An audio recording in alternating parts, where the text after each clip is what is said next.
avançando para a lição do domingo, aqui um título curioso, um anjo atrasado, irmãos, e o contexto aqui é o livro do profeta Daniel, capítulo 10, versos 1 a 14, que nos vai narrar a história de que Daniel estava orando intercessoriamente pelo povo de Deus e pelas ações da reconstrução do templo. Esse é o contexto que a lição não deixou claro, mas é esse o contexto a que se refere, embora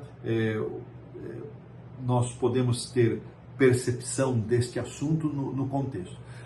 O texto base para isso é o livro de Esdras, capítulo 4, versos 1 a 5, quando Zorobabel vem da Babilônia com a primeira leva, o primeiro grupo de exilados que voltam para Jerusalém, e Zorobabel, junto com Jesua, eles voltam para a reconstrução do templo.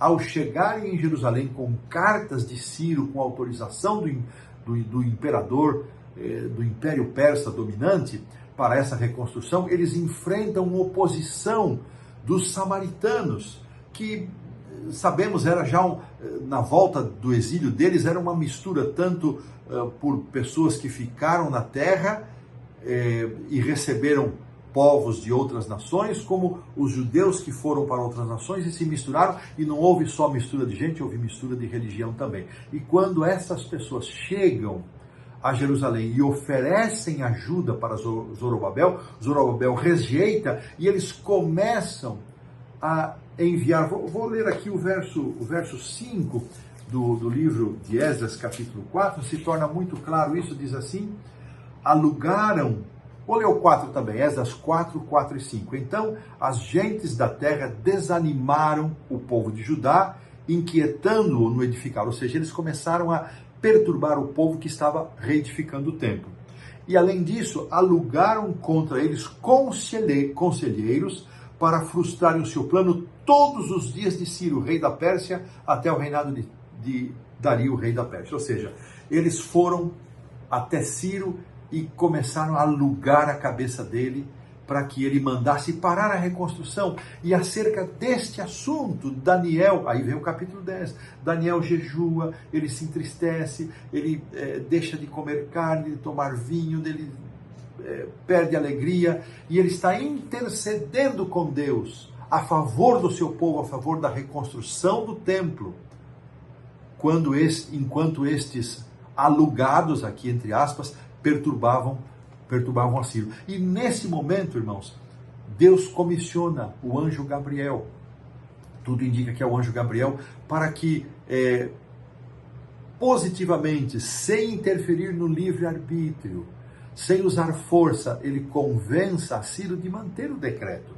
E aqui então tem um texto de Profetas e Reis que está dito o seguinte: durante 3 semanas, Gabriel se empenhou na luta com os poderes das trevas, procurando conter as influências que estavam agindo na mente de Ciro. Ou seja, não só havia gente alugada pelos samaritanos para impedir a construção, para levar Ciro a anular o seu decreto de autorização da reconstrução do templo, como também os demônios, anjos das trevas, estavam ali induzindo Ciro a agir desta maneira. Nesse contexto, temos Daniel orando intercessoriamente. E temos anjo Gabriel agindo a favor do povo de Deus. Irmãos, isso aqui é uma lição tão linda. Um ser humano, por mais frágil que possa ser, de joelhos, ajoelhado diante de Deus, buscando o favor de Deus, recebe poder do céu para que a sua prece seja alvo do favor de Deus. Que coisa linda! Por isso, irmãos, não devemos desistir da oração intercessória jamais. Não deixe de orar pelo seu filho, não deixe de orar pelo cônjuge, não deixe de orar por quem quer que seja. A oração intercessória autoriza, como se fosse uma autorização. O passar de são termos humanos, irmãos, me compreendam, não estou nunca diminuindo o poder de Deus. É como se a gente desse uma autorização, isso no contexto do grande conflito, para que Deus possa agir, sem, muitas vezes, o objeto, a pessoa, objeto da nossa prece, da nossa intercessão, tenha conhecimento e tenha consciência de que estamos fazendo isso. Mas continuando a leitura, todo o céu podia fazer em favor, tudo que o céu podia fazer em favor do povo de Deus foi feito. E a vitória foi finalmente ganha. As forças do inimigo foram contidas durante toda a vida de Ciro e de seu filho Cambises, e a construção do templo prosseguiu. Agora, irmãos, o autor vai fazer uma aplicação desta história, desse contexto, para a lição que tem como título Regras do Engajamento. Regras do engajamento seria quais são os papéis que os atores, que os personagens envolvidos no grande conflito têm. Especialmente Deus, seus anjos, Cristo, o Espírito Santo, os anjos, os mundos não caídos, nós, e Satanás e a sua trupe, Satanás e os demônios. Então, regras do engajamento.